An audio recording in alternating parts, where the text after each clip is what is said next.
All right, folks, buckle up, because today's story is one of those political firestorms that everyone seems to be talking about. We're diving into a heated debate that connects former President Donald Trump, Jeffrey Epstein's estate, a mysterious so-called birthday book, and a signature that's sparking endless arguments across social media. Whether you've been following this saga for years or are just catching up, the latest development is raising eyebrows, stoking partisan fights, and fueling speculation across the internet. As always, we're going to separate what's confirmed from what's claimed, while avoiding the noise, the mudslinging, and the emotional outbursts. This is not about conspiracy theories or unverified accusations. It's about what documents are being presented, who's saying what, and why the reaction online is so explosive right now. So let's walk through the story step by step. From the background on the Epstein estate documents to Trump's response to how politicians. First, let's set the stage with the new piece of evidence that has everyone talking. The House Oversight Committee, which reviews government accountability and investigates matters of public interest, recently received a document from the estate of Jeffrey Epstein. According to reports, this document is a so-called birthday book created for Epstein's 50th birthday back in 2003. The book, reportedly compiled by Ghislaine Maxwell, contains messages, notes, and images from various people in Epstein's orbit at the time. Now, normally, an old scrapbook wouldn't be headline news in Washington, but in this case, one particular page in that book is generating controversy because Democrats on the committee claim it contains a signed note from Donald Trump. They argue that this is evidence of a past connection that the former president has downplayed, while Trump and his allies insist it's completely fake. That tension between the evidence and the denial is what's making this story so heated. Let's talk about what exactly is in that page of the book. According to reporting from the Wall Street Journal, the controversial page features typewritten text over the outline of a woman's body. Beneath the outline, there appears to be a squiggly signature that Democrats are claiming belongs to Trump. They argue that the handwriting and stylization match his known autograph, and they say it was included in the birthday book as part of a larger collection of messages celebrating Epstein's milestone. But here's where things get complicated. Trump has denied the authenticity of the page, calling it a fake thing and dismissing the journal's reporting when it first surfaced. He doubled down again when the Oversight Committee received the document, calling it nothing but fake news. His legal team has also indicated they're prepared to challenge this material in court if necessary. That's where we see the clash between what's being presented as evidence and the response from the former. Now, one of the loudest voices defending Trump's position has been Karoline Leavitt, who serves as his campaign press secretary. Leavitt has been active on social media, pushing back against claims that the note is real. She has labeled the entire controversy part of what she calls a Democrat Epstein hoax. Her messaging is clear. She wants to assure Trump supporters that there's no truth to the idea that the former president contributed to Epstein's so-called birthday book. But this defense hasn't been universally convincing. On platforms like X and elsewhere, critics have been quick to point out that dismissing the story as fake news doesn't directly address the physical evidence being discussed. In fact, some argue that the denial itself has only made the story spread further, as people become even more curious about what exactly the book contains and why it's resurfacing now. On the other side of the political aisle, Democrats on the Oversight Committee have been leaning into this controversy hard. They've posted on social media that they've got Trump's birthday note to Jeffrey Epstein, and they've used strong wording to frame it as proof of a deeper connection.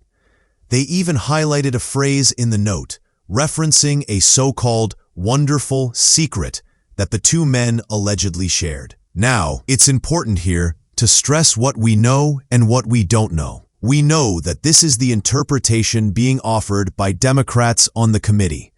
We know that the book was indeed turned over by Epstein's estate.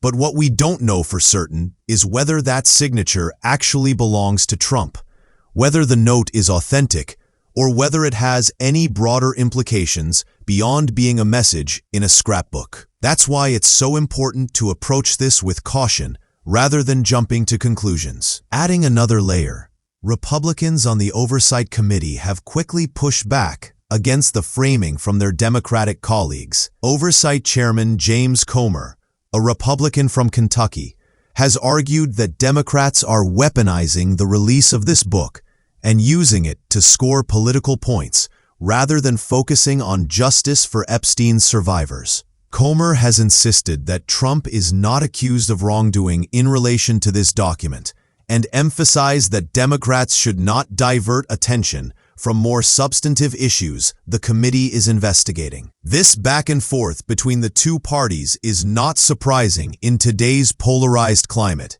In fact, it almost feels inevitable that any new piece of evidence tied to Epstein, who remains a deeply controversial figure years after his death, will be interpreted in completely different ways depending on one's political perspective. Now let's shift gears and talk about the reaction outside of Congress, because this is where things really heat up. On social media, ordinary users are weighing in, and the takes range from skeptical to outright outraged. Some people are saying that the denial from Trump's camp only makes them more suspicious, especially since the evidence was provided by Epstein's own estate rather than being leaked by political opponents. Others argue that whether the signature is real or not, the obsession with these documents distracts from more important conversations, like holding accountable anyone who participated in Epstein's crimes or ensuring reforms to prevent similar abuses in the future. Still others see it as just another example of how American politics gets bogged down in fights over symbols and signatures, rather than addressing pressing issues that affect people's lives. One of the big questions that keeps coming up is this: why does this document matter so much? After all, it's just a page in a birthday scrapbook from 20 years ago. For Trump's critics, the answer is clear. They see it as part of a larger pattern of associations that Trump has sought to downplay. For Trump's supporters, it's exactly the opposite. They see it as an overblown, politically motivated attack designed to create scandal where none exists. And for neutral observers, the truth may lie somewhere in between. The document matters because of what it symbolizes, not necessarily what it proves. It symbolizes ongoing battles over transparency, accountability, and truth in American politics. It also shows how Epstein's legacy continues to haunt conversations years after his death, not only because of the crimes he committed, but also because of the many powerful people who were connected to him at different points in time. It's also worth stepping back and remembering the timeline here. Epstein's 50th birthday was in 2003, long before his arrest in 2019 and his subsequent death in jail. At that time, Epstein moved in elite circles that included politicians, celebrities, and business leaders from both sides of the political spectrum. Connections to Epstein during that period don't automatically indicate criminal activity, but they do raise questions about judgment, about who people associated with, and about how those associations are remembered today. That's why, even though the birthday book itself may not be incriminating in a direct sense, it still fuels speculation. People want to know who contributed to the book, who signed it, and what those contributions say about the relationships Epstein maintained at the height of his influence.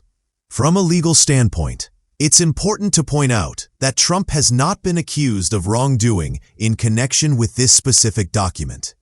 His legal team has taken the position that the note is a fabrication and has signaled they are prepared to pursue litigation if necessary. What that litigation might look like remains to be seen. Could it involve defamation claims against outlets reporting on the book? Could it involve efforts to block the document from being entered into the congressional record? Those are open questions right now. But one thing is certain. The legal strategy is focused on discrediting the document itself and painting it as an illegitimate piece of evidence being used for political purposes. Looking ahead, the Oversight Committee now faces a decision about how much weight to give this document in its ongoing work. Will Democrats continue to highlight it as proof of something larger, perhaps demanding further investigations into Trump's past associations? Will Republicans succeed in downplaying it and shifting attention elsewhere? And will the public ultimately see this as a meaningful revelation or just another political distraction? These are the questions that will shape the next phase of this story. Because at the end of the day, a single page in a book doesn't tell us everything. But how leaders and institutions respond to it may reveal far more about our political culture than the page itself ever could. In the meantime, the social media debate isn't slowing down. Posts about the birthday book and Trump's alleged note are spreading quickly, generating millions of views and thousands of heated comments.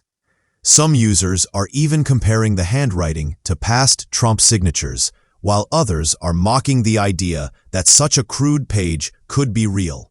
Memes are circulating, hashtags are trending, and both sides of the argument are digging in deeper. This is a reminder of how much public opinion today is shaped not just by the facts of a story, but by how it's shared, interpreted, and amplified online. The internet doesn't wait for courts, committees, or journalists to settle the truth. It forms its own judgments in real time, and those judgments can have real political consequences. So where does that leave us? Here's the bottom line. A controversial document from Epstein's estate has been delivered to Congress. Democrats say it contains a note from Trump. Trump and his allies say it's a fake. Republicans accuse Democrats of weaponizing it. Netizens are skeptical of the denials, and the debate shows no signs of slowing down. But what we can say for sure is this. The story illustrates how fragile public trust has become when it comes to politics, media, and politics, and institutions. Every new revelation, big or small, becomes a battlefield, and every denial or confirmation only adds more fuel to the fire. Whether this document proves anything substantive or not, it has already achieved one thing. It has reignited a national conversation about truth, trust, and transparency in America. And that, perhaps, is the biggest takeaway of all.